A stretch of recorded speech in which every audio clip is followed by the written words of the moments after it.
pass. What's that, Tom? You need to come a lot closer, you're not going to be able to see me. You shall not pass!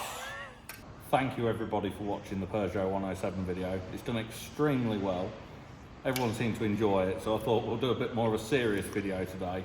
I wanted to do some digging outside, but it's we're in the middle of a storm actually at the moment. It's just raining and raining and raining. So I thought, well, I'll do a bit of an update of what I've been sort of doing around the place at the moment. So the first thing, this is my laser level, and we're going to put a laser, my laser on the side of the digger, and I'm going to show you how we've done it. So the way this works, it just shoves like a beam, like puts a red beam around the whole place, and then the receiver picks it up.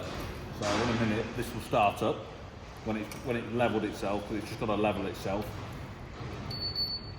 And then the receiver, I can set this on the stick to, you know, whereabouts I want it. But this is sort of a two-man job, because if I'm driving the digger and if I'm trying to get out to see what the levels are, it can be quite hard work. So that's why I've got this other bit of kit. So we'll show you that. Oh, look, I've got the red light going. So that's for how you use that one with a two-man. But I've got this. Come and have a look.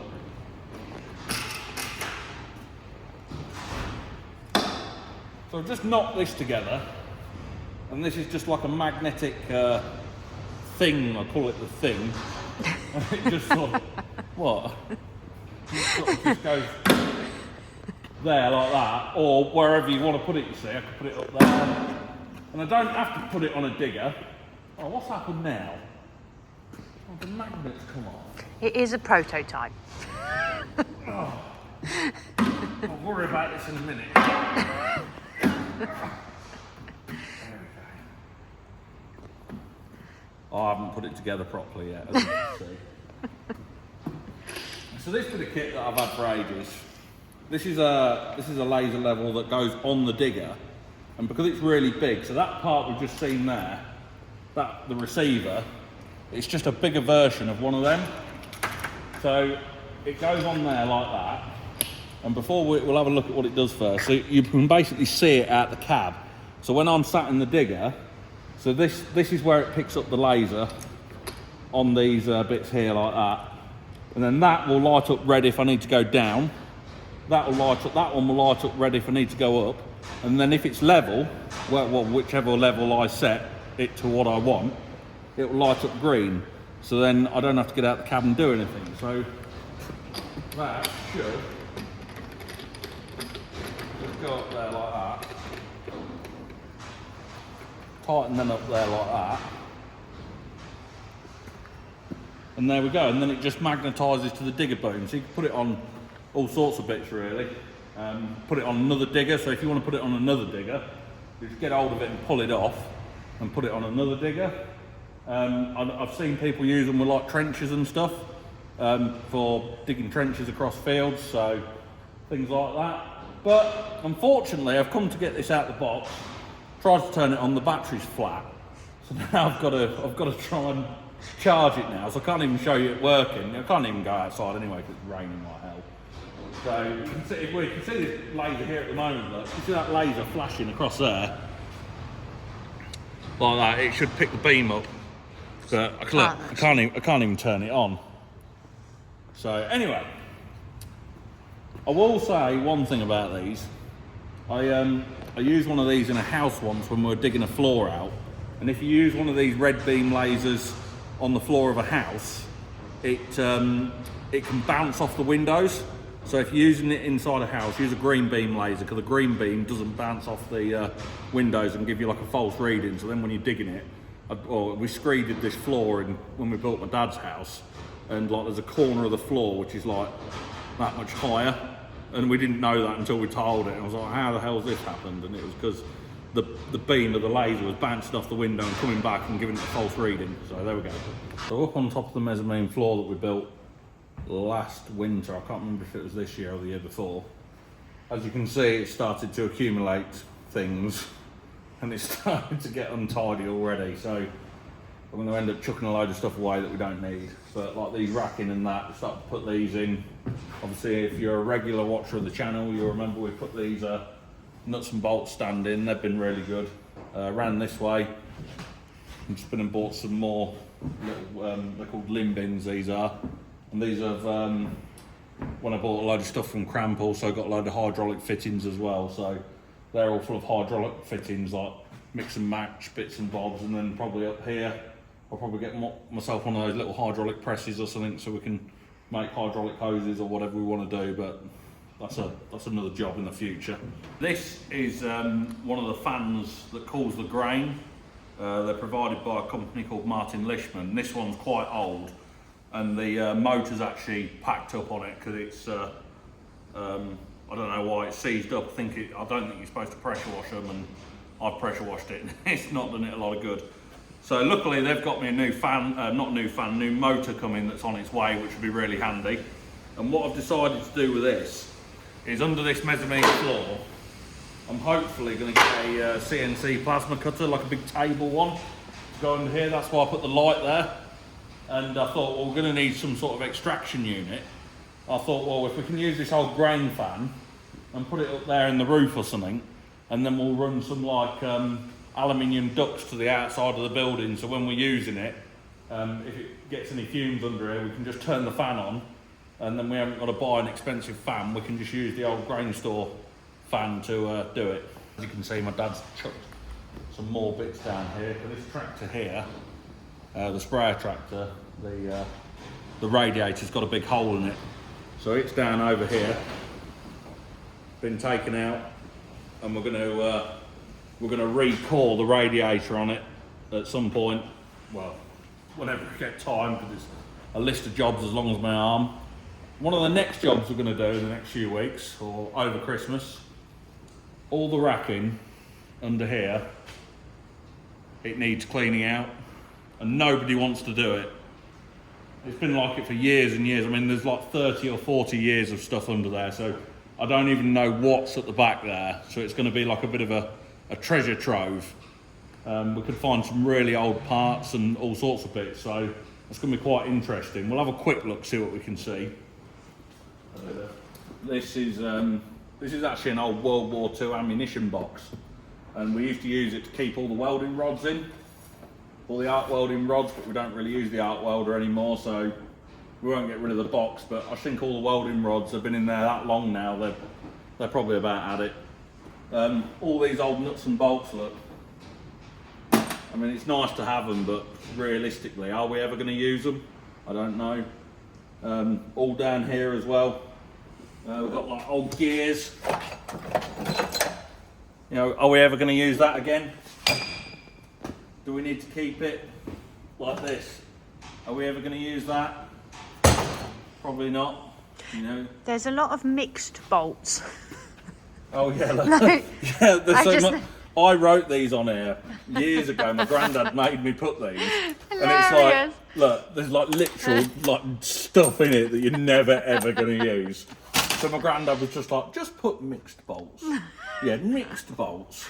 That is Another load of mixed bolts. That's got a few nuts here. So mixed bolts and nuts. There's 4 in the first bit bolts, of this. Mixed bolts, mixed bolts. Let's have a look in these drawers. Yes, look. let's. Oh, mixed bolts. So we've got wing nuts.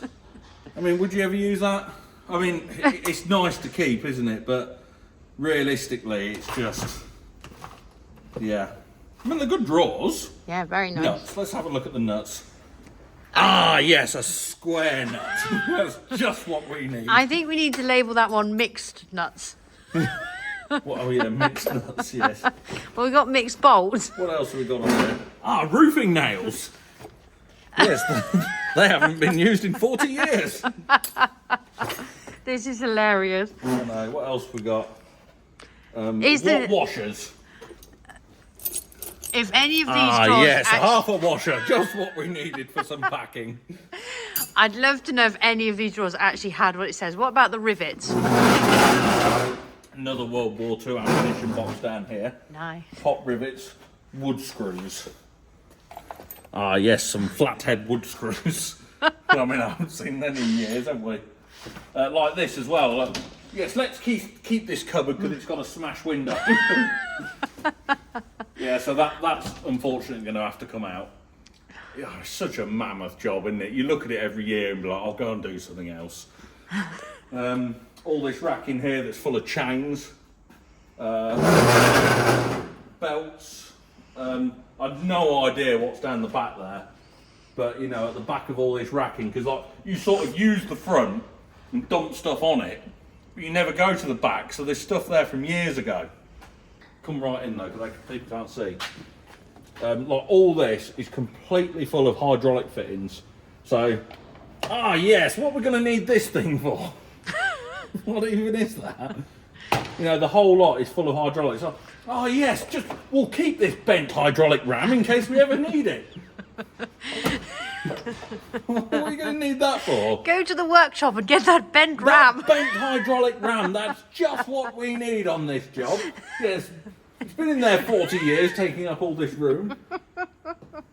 What else we got down there? Oh yes, a nice selection of nuts and bolts. Shouldn't they be in the mixed nuts? Oh, I'm dropping them here now. So yeah, we're going to have to sort that out. We've got threaded bar laying about everywhere. These water fittings will be quite useful, but we need to sort, because these racks, I'm going to take them out and put them on top of the mezzanine floor, because obviously under here is going to be where all the CNC plasma cutting happens, hopefully. So we don't want any of this in the way. We want we're going to need like a shelf on the back to put all the plasma cutter and everything. There's this old generator engine down here. I think my granddad put that there. He said that when there used to be power strikes in the times of Margaret Thatcher many years ago, and when they didn't have any electricity, they used to have to put this outside the back door and run like their electric light off it. So, what else have we got here? A stick. Another stick. Why do we keep, you know, look, they've been there years. What are they for? I mean, this is going to be a really good video. I mean, these before we put the mezzanine floor up, these were like 3 high. It took us like 3 days just to empty the stuff off the 3 on top and move them, and it was just like, oh. I mean, this is going to be a mammoth task. I'm really interested to see what's like right at the back of all this. What else have we got here? Caution, fragile roof. We need to put the sign on the roof, but we can't be bothered. So we're going to put it in there and remember to do it. But that was 20 years ago. So if you're a regular viewer of this channel, you remember we concreted this bit of the yard a few months ago. Well, not even that, about a month ago. And I had this thing in my head that I didn't want any drains because they always block up and you've got to try and unblock them and everything. So what we did, you can see here now, because it's got the water in it, 'cause we've just had a load of rain come, but it's stopped.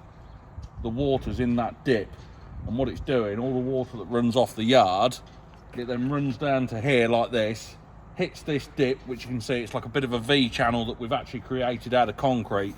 So I thought I'm not going to put any like half moon channels in there or anything, because they'll just break with the amount of lorries I've got over it. So we've actually formed the whole thing out of concrete, like a big bit of V concrete, and it just runs around there. We'll actually have a look at it running.